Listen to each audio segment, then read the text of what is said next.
Today we'll talk about Chapter 15, Competition Policy and Regulation. We'll go through industrial concentration and why governments combat it, the economic principles and difficulties about prices, rates by national monopolies, and the nature of social regulation, its benefits and costs at optimal level. So industrial concentration exists when a single firm or a small number of firms control the major portion of the output for an industry. Competition policy, made up of regulatory agencies, competition law, merger types, and competition law. So there's horizontal mergers, which you purchase companies that are competitors of you. Vertical mergers, you purchase a supplier, you purchase a distributor, and you have all of them owned by the same company. And conglomerate mergers, when you purchase different companies in different industries. Merger guidelines. Horizontal merger. That's when you merge with companies in the same industry. So banks coming together, merging. Vertical merger, when you purchase a producer or a distributor. Price fixing is when you work with another company to set prices high. So you coordinate with another company, probably in your own industry, to set prices high to maximize profits. And they usually set prices where marginal revenue was marginal cost. Then price discrimination is when the company sets prices equal to the willingness to pay for each person. So that allows for maximization of profits. So price equals willingness to pay. And they use consumer data to determine the highest price you will be willing to pay for a product, and they charge you that price. So Facebook and many other social media companies collect your data, and advertisers use that data to provide the highest price they can charge to you. Yeah.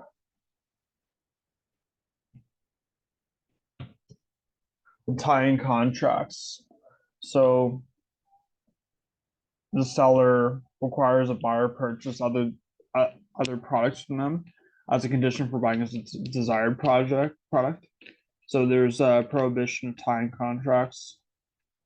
There's been non-challenged mergers, including Fording Inc., Tech Comico Limited, Luscar Limited, and Consol Energy Inc. Attempted mergers blocked include Royal Bank of Canada, Bank of Montreal, CIBC, and TD Bank, because these mergers here would be anti-competitive, and they would have too much market power. There would be too much. They would be able to charge too high prices for consumers, and it would be very, very inefficient and cause a lot of problems with high prices for consumers, and it would hurt our overall economy. It would only benefit producers. So trade-offs among goals. The competition laws enforcement, it may reduce emerging new technologies.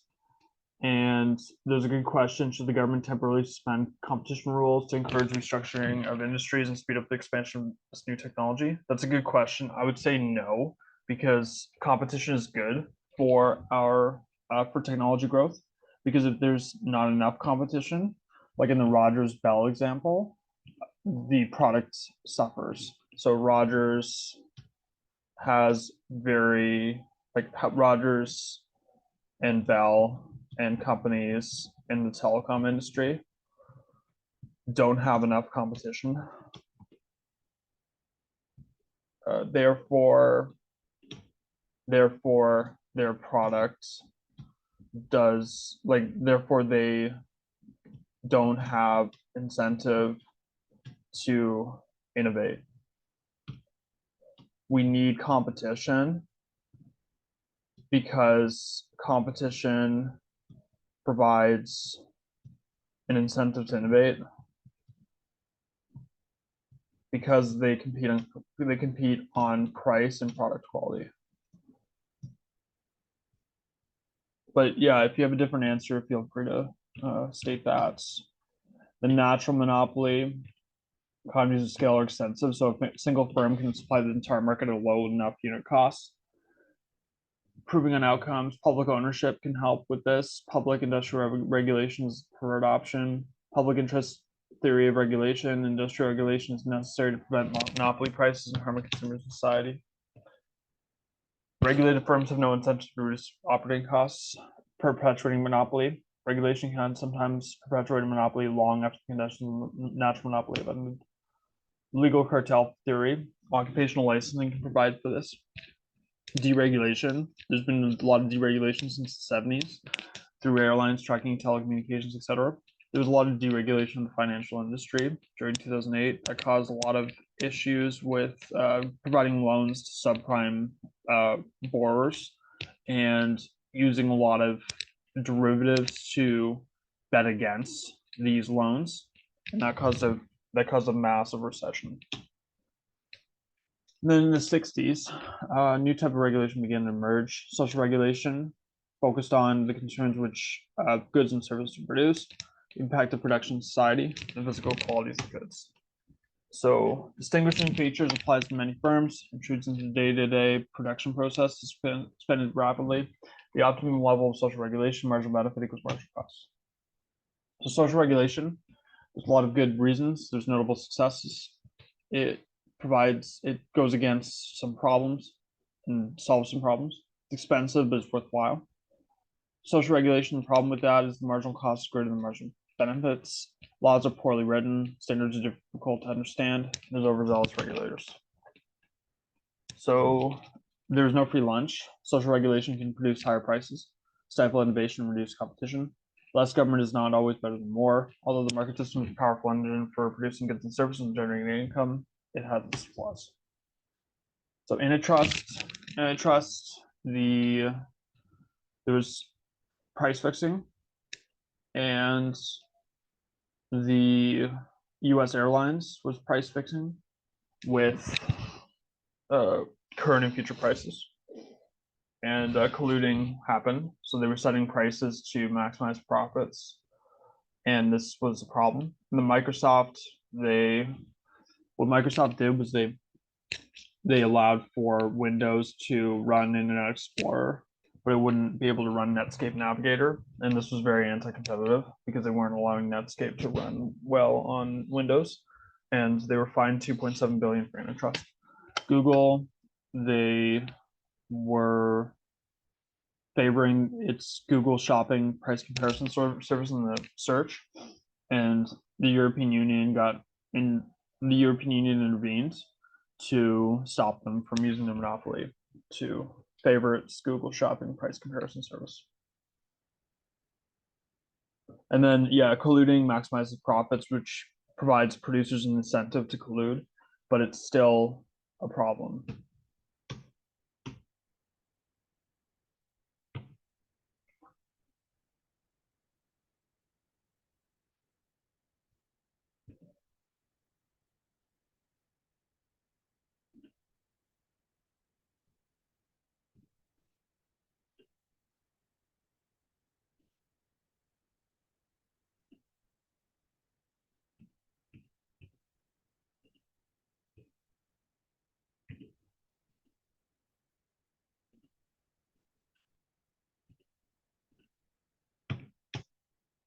So we're going to talk about the factor pricing, marginal revenue, productivity of factor, causes an increase or decrease factor demand, determinants of elasticity of factor demand, competitive firm that selects its optimal combination of factors, and marginal productivity theory of income distribution. So factor pricing, to produce goods and services, we need factors of production, labor, land, capital, and entrepreneurial resources. Reasons to study how factor prices are determined are money income determination, cost minimization, resource allocation, and policy issues. So let's assume that the output and factor market are competitive. Factor demand is derived demand. Marginal revenue product, productivity, product price. Marginal revenue product equals change in total revenue divided by unit change in factor quality. So here they would maximize profits from marginal revenue equals marginal cost. And that would be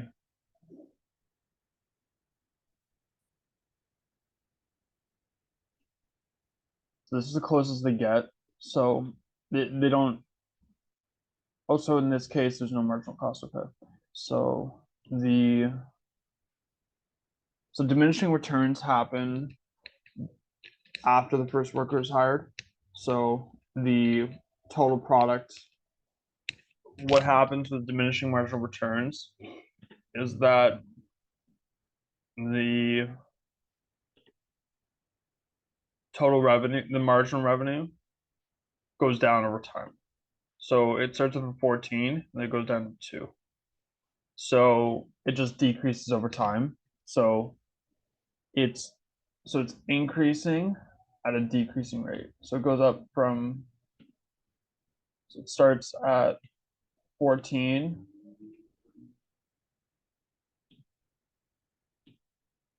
and it goes to 12, then it goes to 10, then it goes to 8, then it goes to 6, and then it goes to 4, then it goes to 2. So yeah. And then to maximize profit here, additional units of a factor as long as each successive unit adds up more total revenue than it adds total cost. So here you would produce up to this point. This is where you would produce up to, right here. Because then if you go past that, your total revenue would decrease. So you'd want to produce here because that's the highest total revenue you can create. And you want to create up until the marginal product goes to 0, basically. So yeah, go up until, so produce up until marginal revenue is 0. This will maximize revenue.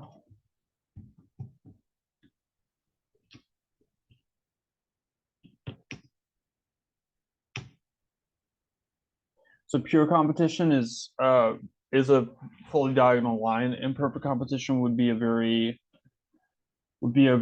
curved line there. And then shift, the factor demand curve will shift because of changes in product demand, changes in productivity, and changes in the price of other factors, including substitution effect, output effect, and net effect.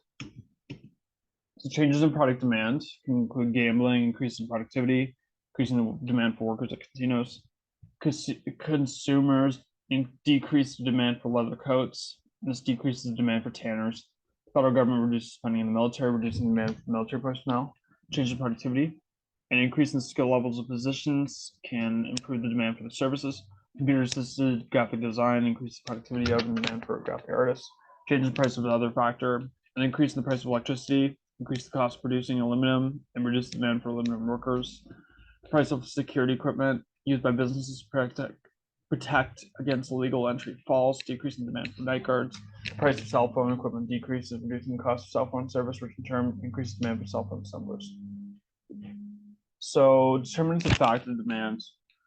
The demand for labor will increase shift rightward if the demand for the product increases, the productivity of labor increases, the price of substitute input decreases, the price of substitute input increases, and the price of complementary input decreases. Substitution effect, so substitution production, substitution effect, labor substituted for capital, output effect. So production costs go up, output decreases, and there's a decreased level of labor and capital used. And then demand for labor increases if the substitution effect exceeds the output effect. Demand for labor decreases if the output effect exceeds the substitution effect. Complements of production. So there's no substitution of labor for capital. If the production costs increase and the output decreases, there's a reduced level of capital and labor used. Demand for labor reduces. So elasticity factor demand would be percentage change in factor quantity divided by percentage change in factor price. And elasticity factor demand is determined by ease of resource substitutability, elasticity product demand, and ratio of resource cost to total cost. So in the long run, firms can change the amount of factors they produce, they use, and then we have to ask these questions: what combination of factors will minimize cost of specific level output? What combination of factors will maximize profit? So we want to ensure that the marginal product of labor divided by price of labor equals marginal product of capital divided by price of capital in order to minimize costs. So in this case, the MPL is 10, PL is 1, MPC is 5, PC is 1. So it wouldn't exactly equal in this case. So we wouldn't be able to minimize costs here.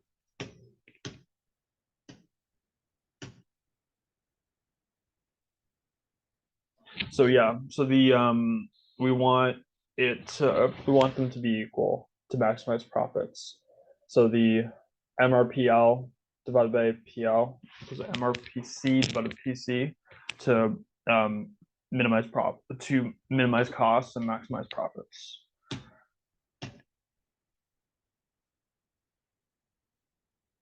So if MRP of each factor equals its price, people are paid according to the value of the service they contribute to production. That would provide equality. Inequality is when productive factors are not equally distributed. Market imperfections when factor prices are not always based solely on contributions to output. So automatic banking machines have complemented some types of labor while substituting for other types of labor. So what happens when technological advance makes available a new, highly productive capital good for which MP divided by P is greater than it is for other outputs, say a particular type of labor?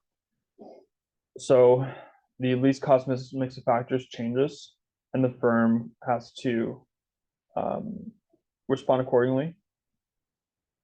And then if capital is substitute for labor, the firm replaces labor with new capital. And then if the new capital is complement for labor, they provide both hand in hand. So the same amount of labor for the same amount of capital because they work together. Labor works with capital to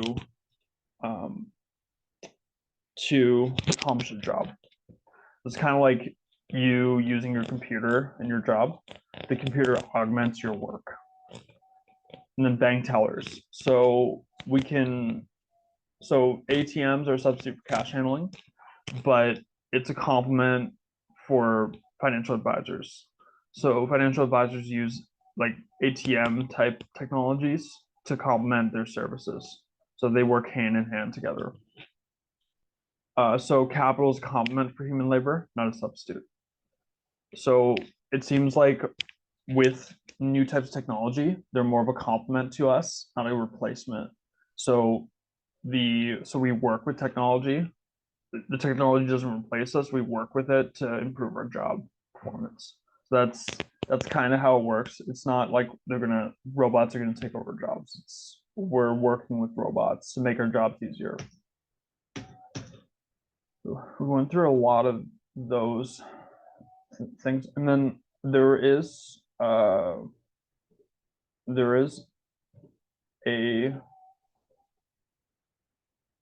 analysis of the economics of the COVID-19 pandemic. I'll play here.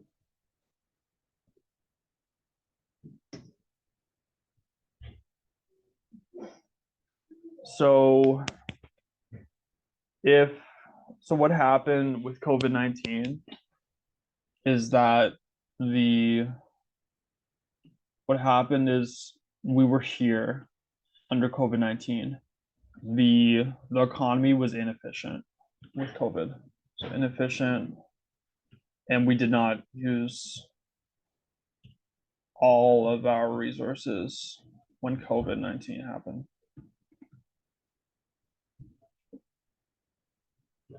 If we didn't have COVID-19 pandemic, we would be in an efficient outcome.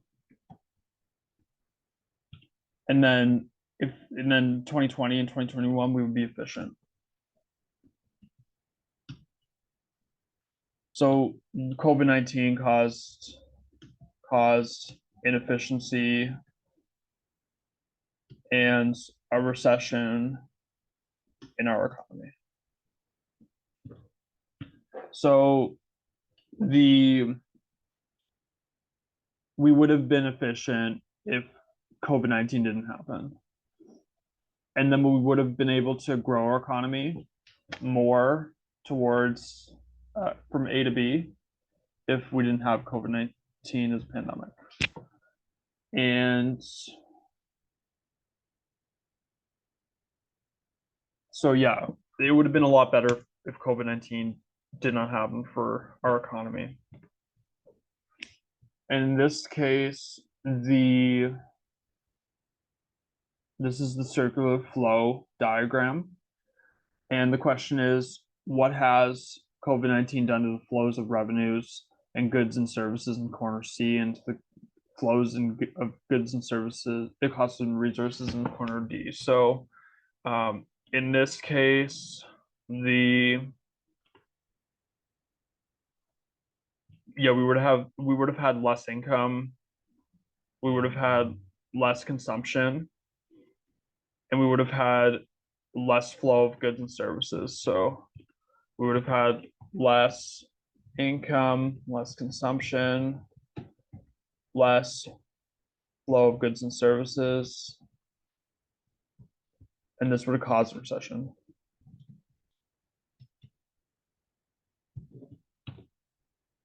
So COVID-19 caused a serious economic recession we had. And here in COVID-19, so this is what happened with the toilet paper industry. The demand for toilet paper in the offices reduced because people weren't going to the office, and demand would decrease. And that's what was shown in this graph here. They weren't buying toilet paper anymore because people weren't going to the office. And then people were all working from home, so home toilet paper demand increased. So the demand shifted from office to home. So it was this was very accurate to what was happening because the offices were mostly closed.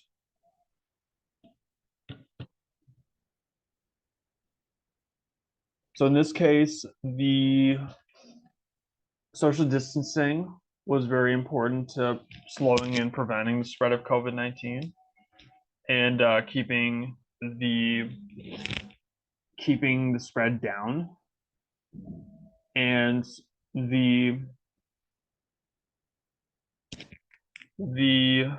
so what happened here is that there was reduced so based on the reduced amount of output based on all lockdowns, this was the efficiency loss. So there was a significant efficiency loss in the economy, but I think the reduction in spread and the reduction in the spread of the illness was worth it for the economic cost. In this case, I think the benefits of keeping the spread down were probably a lot more beneficial than the economic cost. So the lockdowns were needed and the social distancing was needed to bring down the spread, and that was more important than the economic costs. So they likely did a cost benefit analysis on that.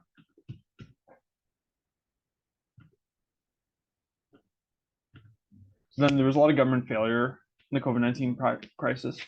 The government moved slowly with myriad rules and regulations. There was a lack of preparation in Canada's nursing homes, retirement, and long-term care facilities, where 70 to 80% of deaths occurred. And the Canadian government had to send in the Canadian Armed Forces to care for the elderly. And there were not effective testing capabilities in provinces. And then there wasn't enough personal protective equipment for frontline healthcare workers. Then there was not enough coordination for sharing information among Canadian provinces. So there was a lot more demand for products like toilet paper, and this made the demand curve to become steeper and shift to the right. So this is what happened here with COVID-19.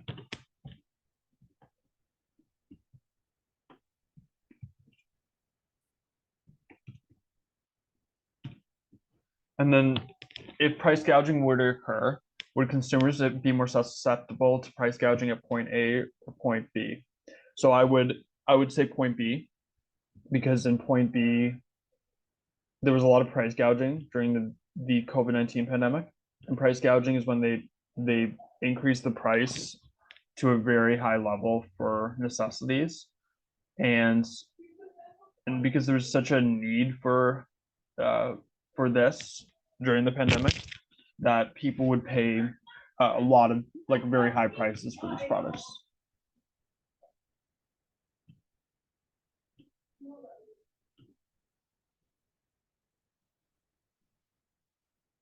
So as a result, panic buyers want to purchase massive quantities of panic products in order to get much more utility as possible from the limited budgets. So with in a panic buying situation, consumers get a high marginal utility per unit out of products. So the marginal utility per dollar of panic products like toilet paper becomes much higher than the marginal utility per dollar that buyers can obtain from purchasing non-panic products like blue jeans. So so this is where price gouging comes in, because the marginal utility is much higher for panic-based products. These price gougers were charging extremely high prices. So for like hand sanitizer, this hand sanitizer here, they charge $5.75 for one bottle, then $1.43 for if you buy two or more bottles. So this is price gouging right here.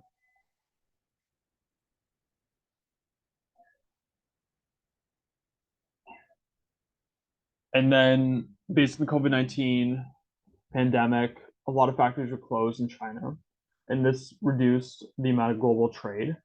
So there were not enough inputs coming in from China to Canada and other countries, and this hurt a lot of the trade we had with China.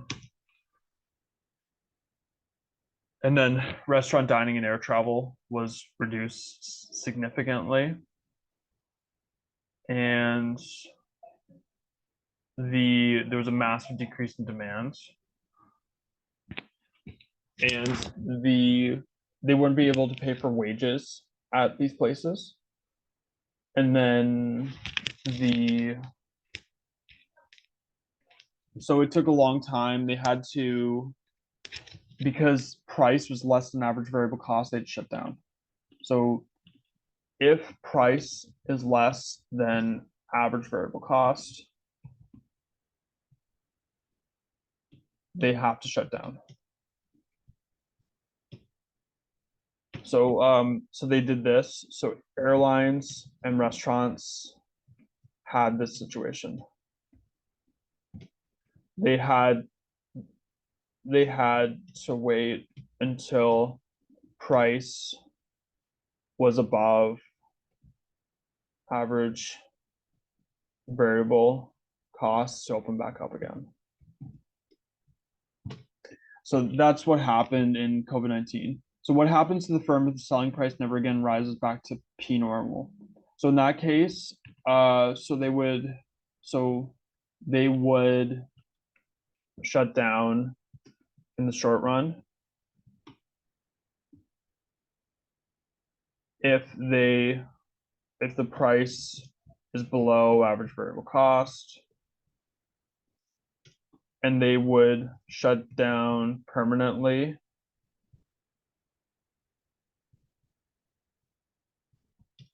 in the long run if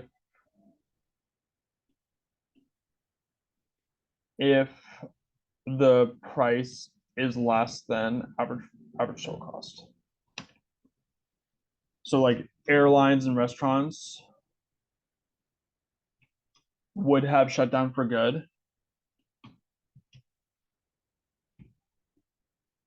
if the price was below average total cost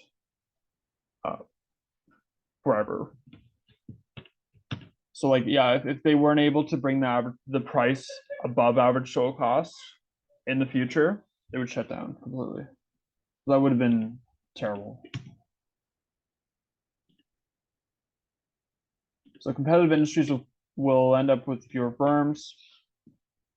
So in this case, a lot of firms leave the industry because it's just there's not enough profits. And then the collapse of demand caused by COVID-19 will adversely affect certain monopolies. So via rail's ridership dropped dramatically when COVID-19 lockdowns were imposed. And yeah, so monopolies may need government assistance too. So should every monopoly be plunged into negative profits by COVID-19 get bailout money? If not, which ones, if any? Certain ones should. So the monopolies that are required to people, so like railways, public transit, should get bailouts if they have negative profits. I would say like public transit, energy, because they're airlines, and say airlines too, because they are required by the public. And the public needs them. That's very important there. The monopolistic competitive industries are inefficient but bountiful in reality. So there's a lot of mom and pop shops that are independent, and then there are chain restaurants. So there's a lot of independent restaurants that had to shut down because they weren't able to survive the crisis, while chain restaurants were by a large portion compared to the mom and pop shops. And then demand for oil decreased substantially due to the lockdowns because of the reducing demands. Then the lockdown caused a lot of firms into bankruptcy. So bars, restaurants, live entertainment events, and airlines were most likely to go under. And this was an issue. And then there was the shutdowns caused the largest and fastest declines in labor demand ever seen. So yeah, the month-to-month change in employment was negative across the board. Then the government had to intervene in order to keep interest rates down, because interest rates would have went up if the government didn't intervene. So they had to keep the interest rate down to keep borrowing costs low, and this would be good to support the economy during the crisis. And we had to focus on manufacturing in other countries during the COVID-19 crisis, because we had to diversify the places we get our manufacturing from, just because of the reduction in manufacturing in China.